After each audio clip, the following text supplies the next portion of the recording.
In this video, we're going to start to look at parametric equations and the curves that they create. So we typically look at functions, which means there's one x value, we plug in the x value, we get out the y value, or we can plug in the y value and get out the x value, depending on how we're looking at it.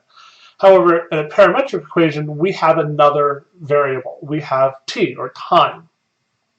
So we want to see how this particle moves along a curve based on time. So we have direction now in this case. We're still going to be looking at a flat 2D plane, so we're still going to be looking at the xy plane. But we have that parameter, the t value, that we're going to look at as well. So when we set these problems up, my x value is going to be f of t, and my y value is going to be g of t. So each value, x and y, has its own function that's going to give me a new point. So when we set up our table, we're going to have the t value, and then we're going to solve for the x value and the y value. And those are the points that I'm going to graph. I actually don't graph my t value at all. So we can start seeing how that table is set up here. So in the first example, I got x is t squared minus 2t, and y equals t plus 1. And we're going to plug in those values of t. So t is negative 2, negative 1, 0, 1, 2, 3, and 4. And we plug those values in to the equation for x and y. And it's missing the number there, but it's negative 1 for the y for the first one. So we've got 8, negative 1, 3, 0, 0, 1, negative 1, 2, 0, 3, 3, 4, and 8, 5. Now those are the points that I'm going to graph. So if we look at the graph here, we've got our values graphed, and we've got, it looks like a parabola based on the y. And as you can see, we've got those t values plugged in. So when there's arrows on it, that arrow tells me the direction that I'm going to go. So we're moving from the bottom going up and around that curve. Now, when we looked at that, it looked like a parabola. So we actually can make the equation to a function like we would normally have. In this problem, I had the y equals t minus 1 in there. So I could actually solve that for t instead of the y and plug that into my x value. So when I solve it, t equals y minus 1. I'm going to plug that into the x. So I plug the y minus 1 into each of the t's. So t squared now becomes y minus 1 squared, and 2t becomes 2 times y minus 1.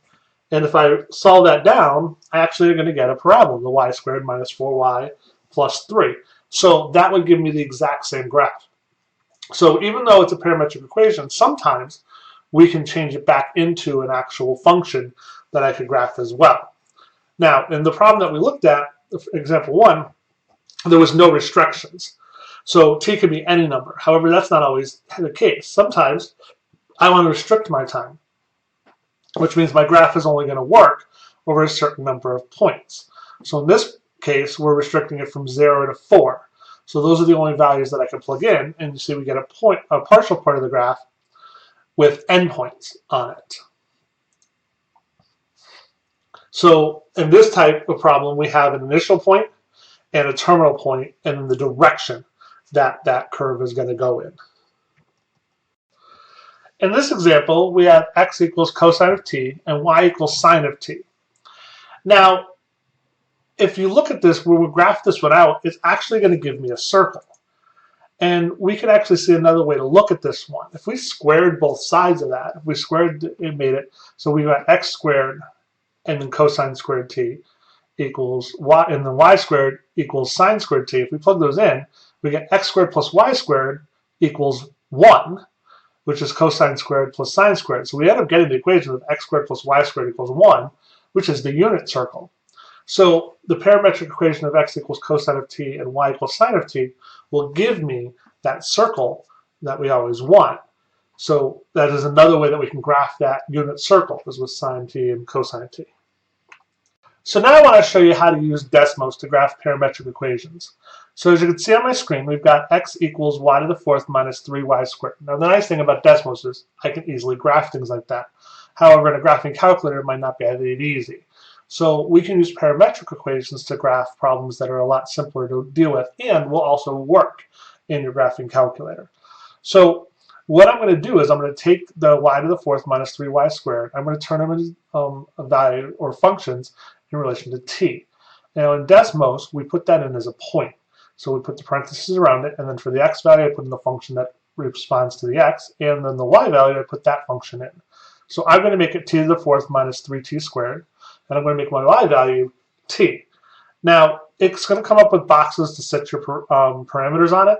You can just, if you want to do a really large number to infinity and stuff, just put in like negative 100 to 100. It'll work fine. This one actually works from negative 10 to 10. It comes up to the same thing. So as you can see, the graph lines up perfectly on top of the other one. So this is two different ways to do your graphs. We're using Desmos and doing it as a parametric equation. We're now going to look at one special version of a parametric equation known as the cycloid. This function does come up quite a bit and is used very often in a lot of different fields. So the cycloid is a curve that's traced out by a point on a circle as it is rolled along a straight line.